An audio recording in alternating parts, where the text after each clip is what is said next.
Hello friends, आप सभी का स्वागत है। आज की इस नई वीडियो में हम कवर करेंगे राज्य के नीति निर्देशक तत्व से रिलेटेड 50+ एमसीक्यू। बहुत ही इंपॉर्टेंट और सिलेक्टेड क्वेश्चंस रखे गए हैं क्योंकि इस टॉपिक से क्वेश्चंस एग्जाम में पूछे जाते हैं, तो इसलिए पूरा वीडियो आप लोग ध्यान से देखिएगा।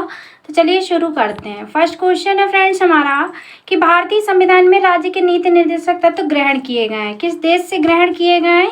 तो ये आयरलैंड से ग्रहण किए गए हैं। किस देश से फ्रेंड्स? तो आयरलैंड से। ऑप्शन नंबर बी करेक्ट होगा। नेक्स्ट है राज्य के नीति निर्देशक तत्वों का उल्लेख भारतीय संविधान के किस भाग में मिलता है? तो जो राज्य के नीति निर्देशक तत्वों का भारतीय संविधान में उल्लेख मिलता है ये भाग 4 में मिलता है। ठीक है, ऑप्शन नंबर हमारा सी करेक्ट हो जाएगा। नेक्स्ट क्वेश्चन है भारतीय संविधान के किस अनुच्छेद में राज्य के नीति निर्देशक तत्वों का उल्लेख है? यहाँ पे अनुच्छेद पूछा गया है आर्टिकल, तो वह किसमें है? तो अनुच्छेद 36 से 51 में राज्य के नीति निर्देशक तत्वों का वर्णन किया गया है। ठीक है, याद रखिएगा एग्जाम में क्वेश्चन ऐसे ही पूछा जाता है। ठीक है, तो 36 से 51 में वर्णन किया गया है राज्य के नीति निर्देशक तत्वों के बारे में। नेक्स्ट क्वेश्चन, संविधान का वह कौन सा भाग है जो संविधान निर्माताओं के मस्तिष्क और उद्देश्यों को प्रतिबिंबित करता है? जो मस्तिष्क और उद्देश्यों को प्रतिबिंबित करता है वह कौन सा है? तो वह है राज्य के नीति निर्देशक तत्व। कौन से हैं? तो राज्य के नीति निर्देशक तत्व हैं। नेक्स्ट क्वेश्चन है कि राज्य के नीति निर्देशक तत्वों में निम्नलिखित में से किन किन प्रकार के सिद्धांत अंतर्निहित हैं? तो जो राज्य के नीति निर्देशक तत्वों में जो सिद्धांत निहित हैं वह कौन कौन से हैं? तो उपर्युक्त सभी हैं, यानी कि आर्थिक सिद्धांत, सामाजिक, प्रशासनिक, ये सभी प्रकार के सिद्धांत जो है वे किसमें निहित है? तो राज्य के नीति निर्देशक तत्वों में। ठीक है, ऑप्शन नंबर डी करेक्ट हो जाएगा। नेक्स्ट है कि भारतीय संविधान में राज्य के नीति निर्देशक सिद्धांतों को शामिल करने का पीछे मुख्य उद्देश्य क्या था? तो जो भारतीय संविधान में राज्य के जो नीति निर्देशक सिद्धांत हैं इनको शामिल करने का मुख्य उद्देश्य था कि कल्याणकारी राज्य की स्थापना करना। ठीक है, जो राज्य के नीति निर्देशक तत्वों को शामिल किया गया इसलिए किया गया है जिससे राज्य के कल्याणकारी राज्य की स्थापना की जा सके। ठीक है, तो ऑप्शन नंबर हमारा ए करेक्ट हो जाएगा। नेक्स्ट है कि संविधान में राज्य के नीति निर्देशक तत्वों को शामिल करने के पीछे क्या उद्देश्य है? संविधान में राज्य के नीति निर्देशक तत्वों को शामिल करने का उद्देश्य क्या है? तो सामाजिक आर्थिक लोकतंत्र की स्थापना करना है। क्या है? सामाजिक आर्थिक लोकतंत्र की स्थापना करना। ऑप्शन नंबर सी राइट होगा। नेक्स्ट है निम्न में से किसने नीति निर्देशक सिद्धांतों को बैंक की सुविधा अनुसार देय उत्तर दिनांकित चेक कहा? तो ये बात किसने कही कि जो बैंकों का सुविधा अनुसार देय उत्तर दिनांकित चेक है जो नीति निर्देशक तत्व है संविधान में, तो ये बात किसने कही? ये बात कही केटी शाह ने। ये बहुत ही इंपॉर्टेंट फैक्ट है, एग्जाम में क्वेश्चन पूछा भी गया है। ठीक है, ऑप्शन नंबर डी करेक्ट हो जाएगा। नेक्स्ट है कि संवैधानिक संशोधन अधिनियम ने राज्य के नीति निर्देशक तत्वों को मौलिक अधिकारों की अपेक्षा अधिक प्रभावशाली बताया है। तो वे किस संवैधानिक संशोधन अधिनियम ने राज्य के नीति निर्देशक तत्वों को मौलिक अधिकारों की अपेक्षा अधिनियम प्रभावशाली बताया, अधिक प्रभावशाली? तो वह 42वां संवैधानिक संशोधन था जो कि 1976 में हुआ। इसे मिनी संविधान भी कहा जाता है। ठीक है, ऑप्शन नंबर हमारा ए करेक्ट हो जाएगा। नेक्स्ट क्वेश्चन कि भारतीय संविधान का कौन सा अंग समाजवादी व्यवस्था स्थापित करने की प्रेरणा देता है? तो जो समाजवादी व्यवस्था स्थापित करने की प्रेरणा देते हैं वह नीति निर्देशक तत्व देते हैं। ठीक है, ऑप्शन नंबर हमारा सी करेक्ट होगा। नेक्स्ट देखिएगा, संविधान में कल्याणकारी राज्य का आदेश दिया जाता है। जो संविधान में कल्याणकारी राज्य का आदेश दिया जाता है वह किसमें दिया जाता है? तो नीति निर्देशक तत्वों में दिया जाता है। ऑप्शन सी राइट हो जाएगा। नेक्स्ट क्वेश्चन, नीति निर्देशक सिद्धांत हैं तो नीति निर्देशक सिद्धांत कैसे हैं? तो ये वाद योग्य नहीं है। ठीक है, जो नीति निर्देशक तत्व है ये वाद योग्य नहीं है। ऑप्शन नंबर बी राइट होगा। नेक्स्ट है कि नीति निर्देशक तत्वों का क्रियान्वयन निम्नलिखित में से किस पर निर्भर करता है? जो नीति निर्देशक तत्वों का क्या क्रियान्वयन है ये किस पर निर्धारित है? तो वह किस पे? सरकार के पास उपलब्ध संसाधनों पर है। ठीक है, किस पर निर्भर है? तो सरकार के पास उपलब्ध संसाधन है उन्हीं पर निर्भर है। ऑप्शन नंबर डी राइट होगा। नेक्स्ट है मूल अधिकार राज्य के नीति निर्देशक तत्वों में क्या अंतर है? जो राज्य के मूल अधिकार है और जो राज्य के नीति निर्देशक तत्व हैं इनमें क्या अंतर है? तो मूल अधिकार वाद योग्य हैं जबकि जो राज्य के नीति निर्देशक तत्व हैं ये वाद योग्य नहीं है। ये सबसे बड़ा मूल कारण है। तो ऑप्शन नंबर हमारा सी राइट हो जाएगा। कल वाली वीडियो में हमने आप लोगों को मौलिक अधिकार से रिलेटेड वीडियो कराई थी। ये वीडियो राज्य के नीति निर्देशक तत्वों से रिलेटेड है।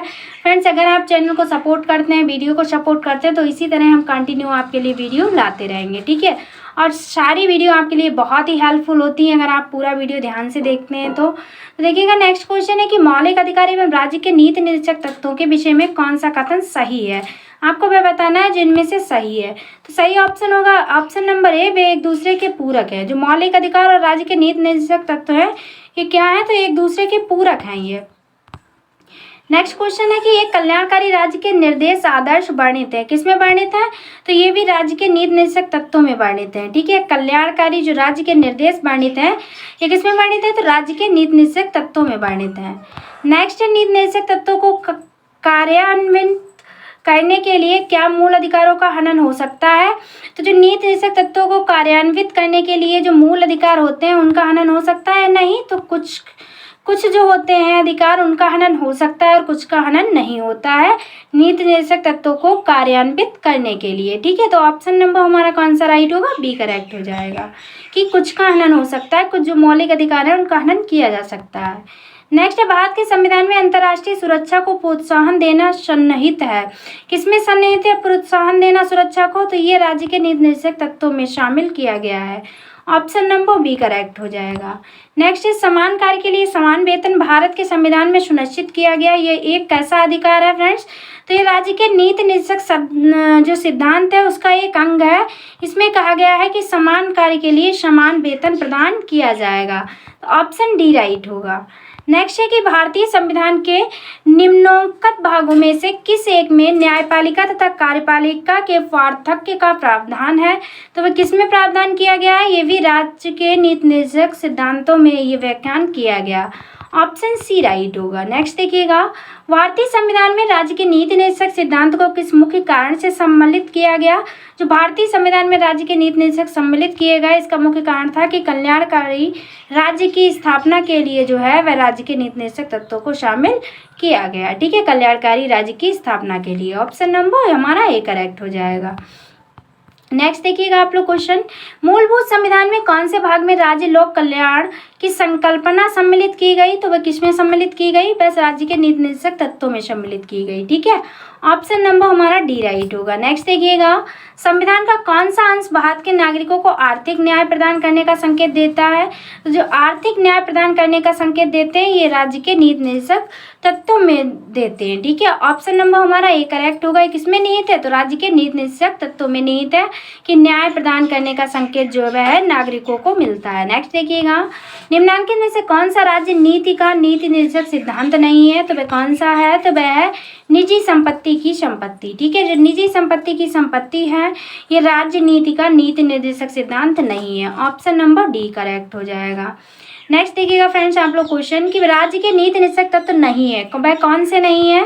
तो जो राज्य का नीति निर्देशक तत्व नहीं है वह वैज्ञानिक मनोभावों के विकास का नहीं है। ठीक है, बाकी जो है पोषाहार का स्तर ऊपर उठाना ये भी है, कमजोर श्रेणियों के आर्थिक हित को बढ़ाने के लिए भी राज्य के नीति निर्देशक तत्व में शामिल है, कार्यपालिका से न्यायपालिका को अलग रखने का भी तत्व शामिल है राज्य के नीति निर्देशक तत्व में, लेकिन जो वैज्ञानिक मनोभाव का विकास है ये राज्य के नीति निर्देशक तत्वों में नहीं दिया गया। नेक्स्ट देखिएगा, राज्य के नीति निर्देशक तत्व में क्या शामिल है जो मूल अधिकार में नहीं है? ठीक है, जो मूल अधिकार में नहीं है और राज्य के नीति निर्देशक तत्वों में शामिल है तो वह कुटीर उद्योग को प्रोत्साहन, ये मूल अधिकार में नहीं दिया गया है, ऑप्शन नंबर डी करेक्ट हो जाएगा।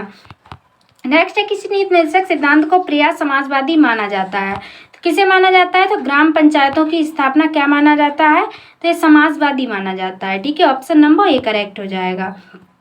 नेक्स्ट क्वेश्चन है, निम्नलिखित निर्देशक सिद्धांतों में से वह सिद्धांत कौन सा है जिसे गांधीवादी सिद्धांत कहा जाता है? वेरी वेरी इंपॉर्टेंट क्वेश्चन है। ठीक है, तो वह सिद्धांत कौन सा है? वह है स्वशासन के प्रभावी एकलों के रूप में ग्राम पंचायत का संगठन, इसे गांधीवादी सिद्धांत के नाम से भी जानते हैं, ऑप्शन नंबर बी करेक्ट हो जाएगा।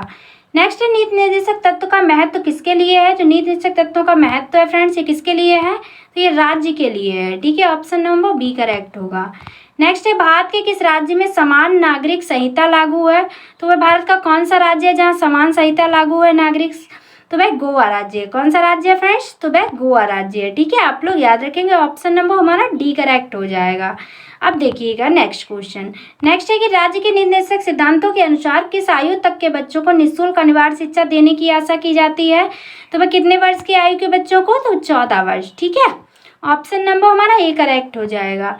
नेक्स्ट क्वेश्चन है कि राज्य के निर्देशक सिद्धांत किस प्रकार मौलिक अधिकारों से भिन्न है? जो राज्य के निर्देशक सिद्धांत है किस प्रकार मौलिक अधिकारों से भिन्न है? तो राज्य के निर्देशक सिद्धांत जो है ये प्रावर्तनीय नहीं है, जबकि मूल अधिकार जो है ये क्या है? तो ये प्रावर्तनीय है। ठीक है, ये इस फैक्ट को आप लोग याद रखेंगे, बहुत ही इंपॉर्टेंट है, ऑप्शन नंबर हमारा सी राइट हो जाएगा। नेक्स्ट क्वेश्चन है कि भारतीय संविधान के कौन से संशोधन अधिनियम द्वारा टकराव की दशा में राज्य के नीति निर्देशक तत्वों को मूल अधिकारों पर वरीयता प्रदान की गई है। तो वह किस संविधान संशोधन द्वारा? तो 42वां संविधान संशोधन द्वारा। ठीक है, ऑप्शन नंबर बी करेक्ट होगा। कब हुआ था? तो 1976 में हुआ था। ठीक है, इस बात को भी आप लोग याद रखेंगे। नेक्स्ट क्वेश्चन है, भारतीय संविधान के अंतर्गत कल्याणकारी राज्य की अवधारणा निम्नलिखित में से किस अनुच्छेद में वर्णित है? जो भारतीय संविधान के अंतर्गत कल्याणकारी राज्य की अवधारणा है, किसमें वर्णित है? तो ये अनुच्छेद 38 में वर्णित है, आर्टिकल 38 में। ऑप्शन नंबर बी करेक्ट हो जाएगा। नेक्स्ट है, समान न्याय और निःशुल्क विधि सहायता का प्रावधान संविधान के किस अनुच्छेद में है? तो समान न्याय और निःशुल्क विधि सहायता का जो प्रावधान है ये आर्टिकल 39A में है। ठीक है, अनुच्छेद 39A में है। ऑप्शन नंबर बी करेक्ट हो जाएगा। नेक्स्ट क्वेश्चन, भारतीय संविधान के निम्नलिखित अनुच्छेदों में से कौन सा अनुच्छेद राज्य सरकारों को ग्राम पंचायतों को संगठित करने का निर्देश देता है? जो ग्राम पंचायतों को संगठित करने का निर्देश देता है वह कौन सा अनुच्छेद है? तो अनुच्छेद 40 है। ऑप्शन नंबर बी राइट होगा। नेक्स्ट देखिएगा, भारतीय नागरिकों के लिए एक समान सिविल संहिता प्राप्त करने की बात कही गई, किस अनुच्छेद में कही गई? तो ये अनुच्छेद 44 में कही गई। ठीक है, ऑप्शन नंबर हमारा बी करेक्ट हो जाएगा। नेक्स्ट क्वेश्चन देखिएगा, संविधान के किस अनुच्छेद में न्यायपालिका का कार्यपालिका से पृथक्करण का उल्लेख किया गया है? तो संविधान के किस अनुच्छेद में न्यायपालिका का कार्यपालिका से पृथक्करण किया गया है? ये अनुच्छेद 50 में किया गया है। ठीक है, ऑप्शन नंबर हमारा डी राइट हो जाएगा। नेक्स्ट क्वेश्चन, राज्य के नीति निर्देशक सिद्धांतों में से किस अनुच्छेद का संबंध अंतर्राष्ट्रीय शांति और सुरक्षा के संवर्धन से है? तो जो अंतर्राष्ट्रीय शांति और सुरक्षा के संवर्धन से संबंधित आर्टिकल है वह कौन सा है? तो आर्टिकल 51 है। ठीक है, अनुच्छेद 51 में यह वर्णित है कि अंतर्राष्ट्रीय शांति और सुरक्षा का संवर्धन है। नेक्स्ट क्वेश्चन देखिएगा कि भारतीय संविधान के किस अनुच्छेद द्वारा निम्न दुर्बल वर्गों को शिक्षा संबंधी सुरक्षा प्रदान की गई है? जो निम्न दुर्बल वर्ग हैं इन्हें किस अनुच्छेद के द्वारा शिक्षा प्रदान की गई है? तो अनुच्छेद 46 के अंतर्गत। ठीक है, ऑप्शन नंबर बी करेक्ट होगा। नेक्स्ट क्वेश्चन है, काम करने के अधिकार को राज्य के नीति निर्देशक तत्वों में निम्नलिखित में से किस अनुच्छेद के अंतर्गत रखा गया है? तो किस अनुच्छेद के अंतर्गत रखे गए हैं? तो अनुच्छेद 41 के अंतर्गत रखे गए हैं। ऑप्शन नंबर सी राइट हो जाएगा। नेक्स्ट क्वेश्चन, निम्नलिखित में से कौन सा एक राज्य के नीति निर्देशक तत्वों का उद्देश्य नहीं है? वह बताना है जो राज्य के नीति निर्देशक तत्वों का उद्देश्य नहीं है। तो वह क्या है? एक धार्मिक राज्य की स्थापना करना। ऑप्शन नंबर डी करेक्ट हो जाएगा हमारा। ठीक है, इसका उद्देश्य धार्मिक राज्य की स्थापना करना नहीं है। नेक्स्ट देखिएगा, इनमें से कौन राज्य के निर्देशक सिद्धांतों में सम्मिलित नहीं है? फिर से आपको बताना है जो कि राज्य के निर्देशक सिद्धांतों में सम्मिलित नहीं है तो वह क्या है? वह है सूचना का अधिकार। बाकी समान कार्य हेतु समान वेतन भी दिया गया है, काम का अधिकार भी दिया गया है, मद्य निषेध भी दिया गया है। तो ऑप्शन नंबर हमारा डी करेक्ट हो जाएगा। नेक्स्ट क्वेश्चन, निम्नलिखित में से कौन सा एक संविधान के 42वें संविधान संशोधन द्वारा नीति निर्देशक तत्वों में नहीं जोड़ा गया? तो वे क्या नहीं जोड़ा गया? तो इसका राइट आंसर होगा सभी नागरिकों के लिए समान आचार संहिता जो है ये नीति निर्देशक सिद्धांतों के अंतर्गत 42वें संविधान संशोधन में नहीं जोड़ी गई। ऑप्शन नंबर सी करेक्ट होगा। नेक्स्ट क्वेश्चन है कि भारत के कल्याणकारी राज्य होने का विचार पाया जाता है, किसमें पाया जाता है फ्रेंड्स? तो ये पाया जाता है संविधान की प्रस्तावना में और नीति निर्देशक तत्वों में। तो ऑप्शन नंबर हमारा डी करेक्ट होगा, ए और सी दोनों में। ठीक है, संविधान की प्रस्तावना में और नीति निर्देशक सिद्धांत में क्या पाया जाता है? तो भारत के कल्याणकारी राज्य होने का विचार जो है इन्हीं दो में पाया जाता है। तो ऑप्शन नंबर हमारा डी करेक्ट हो जाएगा। नेक्स्ट क्वेश्चन है फ्रेंड्स हमारा, राज्य के नीति निर्देशक तत्व सहज अध्ययन के लिए निम्न में से कौन से भागों में विभाजित किया जा सकते हैं? तो जो राज्य के निर्देशक तत्व है जो सहज अध्ययन के लिए विभाजित किए जा सकते हैं वह उपयुक्त सभी भागों में, यानी कि समाजवादी भी, उदार वैदिकतावादी भी और गांधीवादी भी। ठीक है, इन सभी भागों में विभाजित किए जाते हैं। तो राइट आंसर होगा उपयुक्त सभी। नेक्स्ट क्वेश्चन है, इस वीडियो का लास्ट क्वेश्चन है, निम्नलिखित में से कौन सा एक भारत के संविधान में यथा प्रतिष्ठापित राज्य की नीति के निर्देशक तत्व का भाग नहीं है? तो वह कौन सा भाग नहीं है? तो वह है सुई विधि, यानी कि पर्सनल लॉ का संरक्षण। जो पर्सनल लॉ का संरक्षण है ये नीति निर्देशक तत्वों का भाग नहीं है। ठीक है, तो ऑप्शन नंबर हमारा सी करेक्ट हो जाएगा। तो ये थे फ्रेंड्स लगभग 50 क्वेश्चन जो कि इस वीडियो में हमने कवर किए। तो फ्रेंड्स आज की वीडियो में बस इतना ही। अगर आपको वीडियो पसंद आई है, अगर आपको स्पेशली हमारी मेहनत पसंद आई है तो चैनल को सब्सक्राइब कर लें और वीडियो को जितना हो सकता है उतना शेयर कीजिए। तो आज की वीडियो में बस इतना ही। Thanks for watching. मिलते हैं नेक्स्ट वीडियो में। Take care of everyone. तब तक के लिए बाय बाय।